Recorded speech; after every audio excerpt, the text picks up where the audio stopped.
I'm Audrey.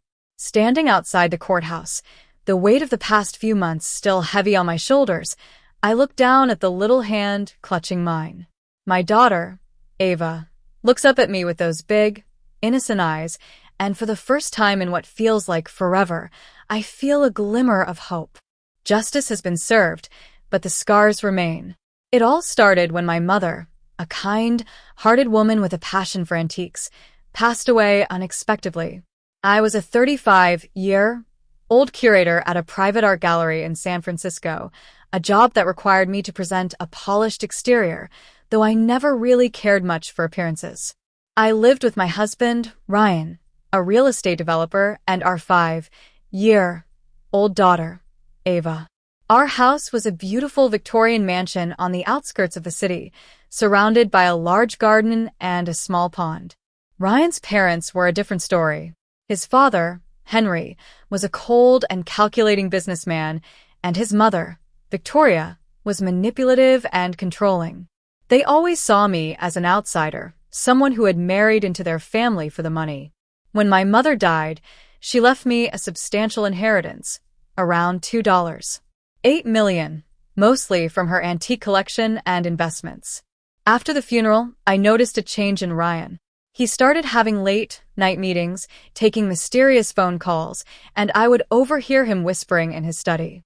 Whenever I asked, he'd brush it off, saying he was just working hard to secure our future.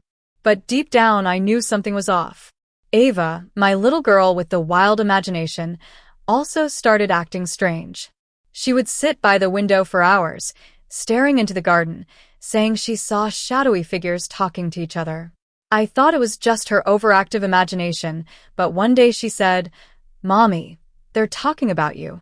That sent a chill down my spine. One day, while cleaning out the attic, I found an old leather-bound journal. Inside were sketches of the house, revealing a hidden basement passage that I had never known about. When I showed it to Ava, she casually said she had seen it in her dreams, and a voice, Grandma's, she claimed, told her to show me. That night, Ava told me she heard Ryan talking to someone saying, if she disappeared, everything would be so much easier. I decided to investigate further. One night, I sneaked into Ryan's office. In the trash, I found a crumpled stack of papers.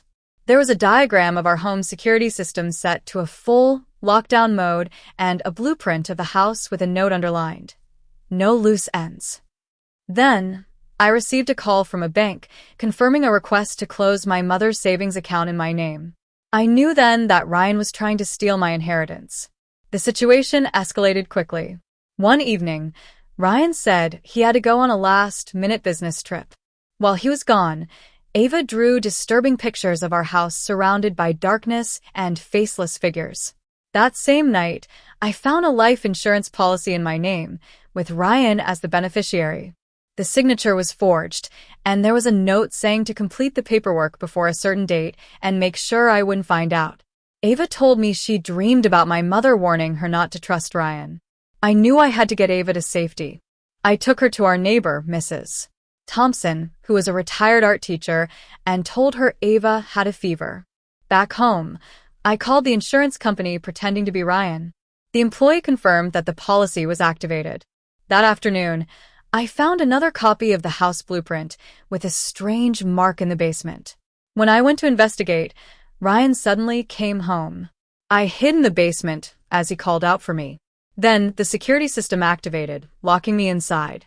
I could smell gasoline and melting plastic.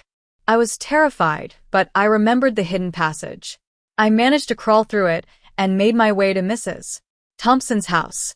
I called the police and gave them all the evidence I had collected. They found Ryan at a motel on the outskirts of the city, trying to flee with a fake passport and a large amount of cash. They also executed a search warrant at Victoria's house and found forged documents and a large sum of money hidden away. The trial was a long and painful process. Ryan and Victoria tried to shift the blame onto each other, but the evidence was overwhelming. Ryan was sentenced to 16 years in prison for attempted arson, conspiracy, and forgery, while Victoria got 9 years for her part in the conspiracy and falsifying financial records. After the trial, Ava and I moved to a small cottage by the beach in Santa Cruz. It was a simple place, with a small garden and a view of the ocean. Ava quickly made friends at her new school, and she continued to express her emotions through art. I returned to work at the gallery, and I also started a foundation to support young female artists who had faced adversity, using a part of my mother's inheritance. On a sunny afternoon, as Ava was drawing on the beach, I sat beside her, watching the waves. A kind-looking man named Leo, an architect I had met at a gallery event, walked up to us. He sat down and started chatting with Ava. As I watched them interact, I felt a warmth in my heart.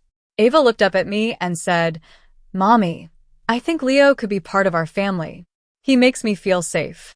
I smiled, realizing that family isn't just about blood.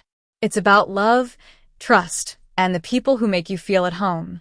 From that day on, I knew that although I had been through the darkest of times, I had the strength to rebuild my life. I was no longer the naive woman who blindly trusted. I was a survivor, and I would write the rest of my story on my own terms.